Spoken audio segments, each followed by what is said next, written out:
नमस्कार शेतकरी मित्रांनो, शेतकऱ्यांना यश आलेलं आहे। आता त्या दूध खरेदी दरामध्ये वाढ झालेली आहे। गाईच्या दुधाला 6 रुपये तर म्हशीच्या दुधाला 10 रुपये वाढ झाल्याचं आता एक बातमी अशी व्हायरल झालेली आहे। सरकारने शेतकऱ्याकडून खरेदी केलेल्या जाणाऱ्या दुधाच्या दरात वाढ करण्याचा निर्णय घेतला असून यामुळे दुग्ध उत्पादकांना मोठा दिलासा मिळणार आहे। गाईच्या दुधासाठी प्रति लिटर 6 रुपये तर म्हशीच्या दुधासाठी चक्क 10 रुपये लिटरने वाढ झाल्याचं भारतीय किसान संघाचे अध्यक्ष संजीव कुंकळेकर यांनी ही महत्त्वाची माहिती दिलेली आहे। आता ही वाढ कधीपासून लागू होणार, तर ही 1 एप्रिलपासून ही वाढ लागू होणार आहे। पण मित्रांनो, आता ही जी दुधाची वाढ आहे ही कोणत्या राज्यामधली आहे? आता या अशा बातम्या बऱ्याच आपल्याकडे प्रसारित झाल्या होत्या, पण याचं कोणत्या राज्यातलं हे आता बऱ्याच शेतकऱ्यामध्ये कन्फ्यूज झाले होते शेतकरी।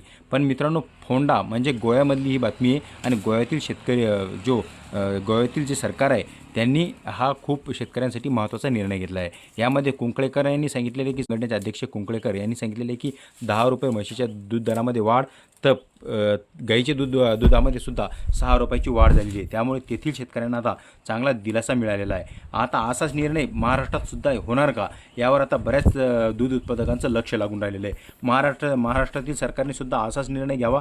पहिले 7 रुपये अनुदान दिले जात होतं, असं हे अनुदान न देता पुन्हा त्यामध्ये सरकारने 6 रुपयाचा दर वाढवून द्यावा, अशी आता मागणी आपल्या महाराष्ट्रातून होत आहे।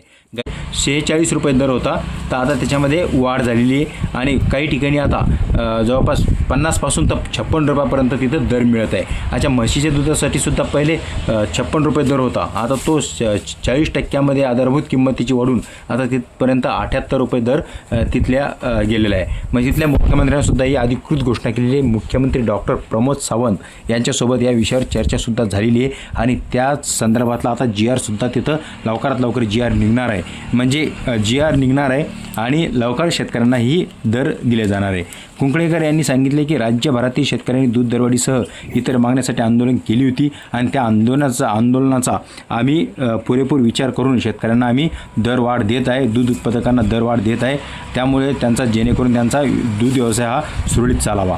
कामधेनू योजनेअंतर्गत सुद्धा शेतकऱ्यांना 20 गाई खरेदी करता येणार आहे। पहिल्या 10 गाईसाठी 20,000 रुपये खरेदी दरात 20% अनुदान व उर्वरित 10 गाईसाठी 75% अनुदान दिले जाणार आहे, असं सुद्धा त्यांनी महत्त्वाची माहिती आता दिलेली आहे। आता मित्रांनो, बऱ्याच आपल्या महाराष्ट्रातील शेतकऱ्यांचं दूध व्यावसायिक शेतकऱ्यांचं सुद्धा आपल्याकडे लक्ष लागून राहिले की आपल्याकडे सुद्धा सरकारने असा निर्णय घ्यावा आणि आपल्यालाही 5-6 रुपये दर वाढून द्यावा, अशी आता शेतकऱ्यांकडून मागणी होत आहे। मित्रांनो, तुम्हाला या संदर्भात तुम्हाला काय वाटतं हे कमेंटमध्ये नक्कीच कळवा आणि आपल्या कृषी माहिती या YouTube चॅनलला सबस्क्राईब करा, लाईक करा, मित्रांना ही माहिती शेअर करायला विसरू नका। धन्यवाद।